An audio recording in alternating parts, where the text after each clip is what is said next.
So, welcome to you all. I'm Momo Mahadav, CEO of Maala. Micky Adiv is our chairperson, Maala's chairperson, and also the CEO of G1 Group. Very happy to have you all here today.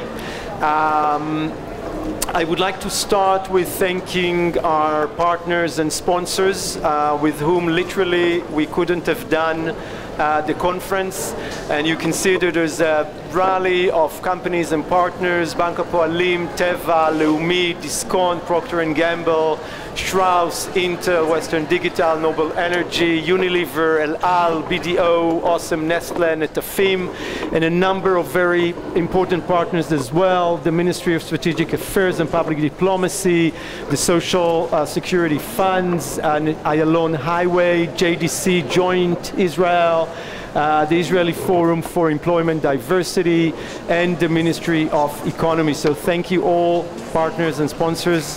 This is an immense work. One of the unique things which I'm very excited about this year is that we're launching a book. It's the first time in our professional life in Maala, and also personally, that we've been sort of writing a book. It's called Leaving No One Behind. We'll launch it momentarily. We wrote it with a colleague from the UK, Professor David Grayson, who is present here with us. But first, Micky, I want to sort of start with you welcoming us all. And one of the things I brought you on stage is to make sure that you'll read the book. So I think we've managed that, right? I thought maybe there were other reasons, but that's also welcome. Yeah. So good morning all, and I think the first word we should say, Momo, is wow.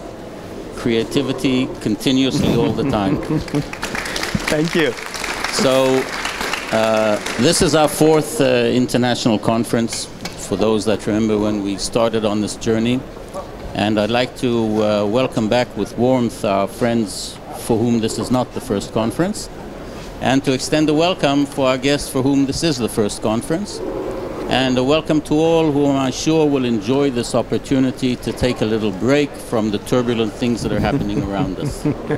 which are great. But actually, a lot of what we do is about trust, and I think fundamentally that's part of the things that we're trying to do here today in our kind of scope. But Micky, we're doing a pre-launch of the book, and as we got you to read the book, I'm very curious to learn of your fresh take. We were very deep inside sort of working on it. So what was your take while sort of reading the book on the Israeli work?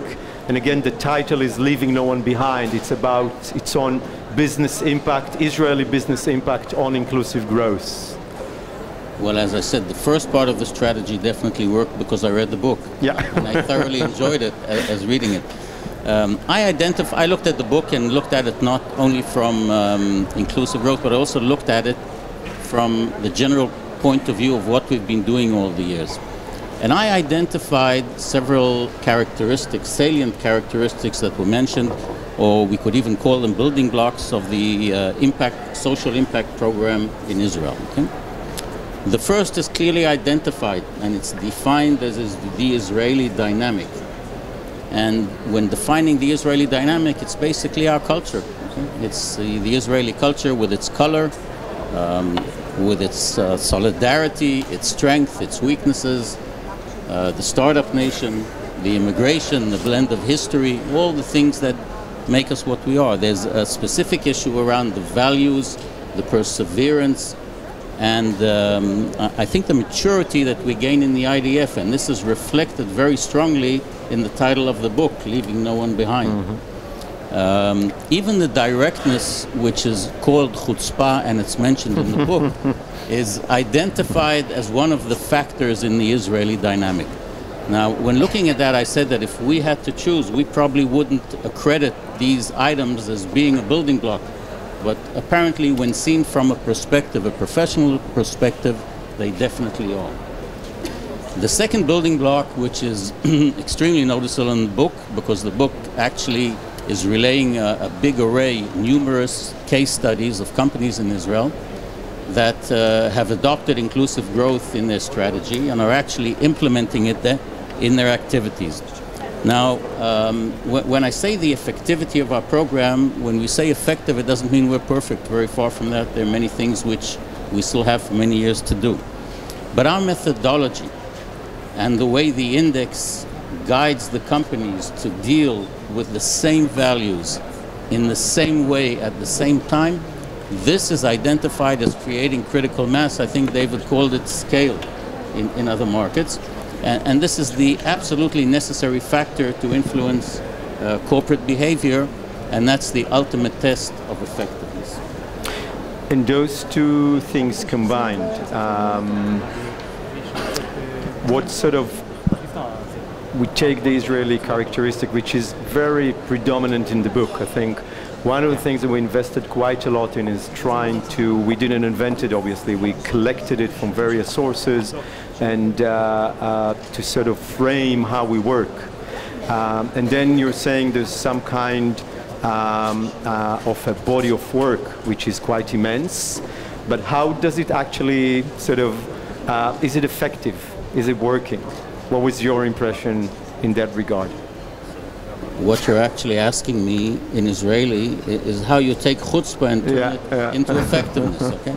Well, that's a good question, and that's actually the third building block. And my take on the explanation is that recognizing our very well-developed self-criticism, despite that, when seen from the side, there seems to be a method in the madness.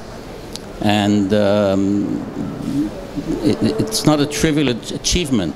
What David is basically saying is that the companies in our community of Maala have essentially succeeded to find a way to navigate this ocean which is beyond compliance. And as you know, that's not a trivial thing for companies, because companies think like Excel sheets. Everything has to be well defined, you have to have a goal, you have to measure it, that's how they work. And when you take the companies into the field beyond compliance, they're in a different world. It's a world of ethics, it's a world of values, it's a world where you invest in things that you will not necessarily see the result at all, and sometimes you invest in things that you know will never happen when you're in the company. It's like with the Maala Light Index.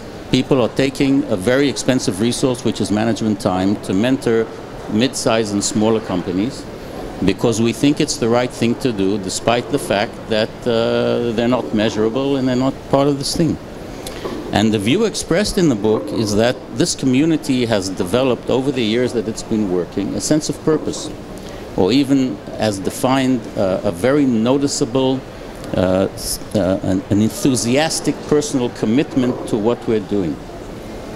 And the observation is that this personal commitment is the thing that takes chutzpah and transforms it into effectiveness. Yeah, a sense, I think a sense of, my take was a sense of very strong personal mission, which connects again to the informality, connects again to all the things that we know about Israelis.